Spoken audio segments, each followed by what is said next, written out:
हर व्यक्ति की एक यूनिक आइडेंटिटी होती है। जरूरत है उसे अपनी क्षमताओं को पहचानने और निखारने की। जिस तरह कंप्यूटर में ऑपरेटिंग सिस्टम होता है, उसी तरह कुछ चीजें हमें अपने माता पिता एवं पूर्व संस्कारों से मिलती है, वह हमारे विचारों को प्रभावित करती है।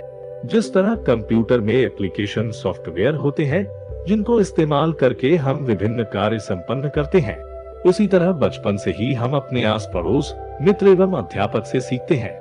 जब हम किसी से मिलते हैं तो हम सिर्फ उसका फिजिकल अपीयरेंस ही देख पाते हैं। उसके पास कितना पैसा है, कितना सुंदर है। हर व्यक्ति का अलग अलग चीजों के प्रति सोचने का नजरिया अलग अलग हो सकता है। ये डिपेंड करता है उसकी इंटरनल 3 प्रोग्रामिंग लेयर्स पर। इसी वजह से कई बार हम अपने शब्दों से कुछ कहने का प्रयास करते हैं, लेकिन सामने वाला उसे अलग ही समझ लेता है। हिंदी व्याकरण में एक अलंकार है वक्रोक्ति अलंकार। ये उसका उदाहरण है। नायक ने नायिका से कहा, आई गौरवशालिनी मानिनी आज सुधा स्मित क्यों बरसाती नहीं। नायिका का उत्तर, निज कामिनी को प्रिय गौरवशालिनी भी कभी कही जाती कही। यहाँ नायिका को नायक ने गौरवशालिनी कहकर मनाना चाहा है।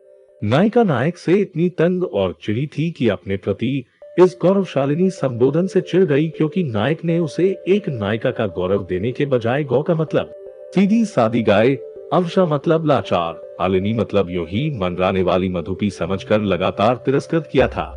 नायिका ने नायक के प्रश्न का उत्तर न देकर प्रकारांतर से वक्रोक्ति या टेढ़े ढंग की उक्ति से यह कहा, हाँ तुम तो मुझे गौरवशालिनी ही समझते हो, अर्थात गौ अवशालिनी जब यही समझते हो तो तुम्हारा मुझे गौरवशालिनी कहकर पुकारना मेरे लिए कोई अर्थ नहीं रखता। नायिका के उत्तर में यही दूसरा अर्थ वक्रता से छिपा हुआ है, जिसे नायक को अवश्य समझना पड़ा होगा। कहा कुछ जाए और समझने वाले उसका अर्थ कुछ ग्रहण करे, इस नाते ये वक्रोक्ति है। इस वक्रोक्ति को प्रकट करने वाले शब्द गौरवशालिनी में 2 अर्थ, एक है गौरवशालिनी और दूसरा गौ अवशालिनी। हम जो देखते हैं, सुनते हैं, जिसकी संगति में रहते हैं, धीरे धीरे वैसे ही बनते जाते हैं।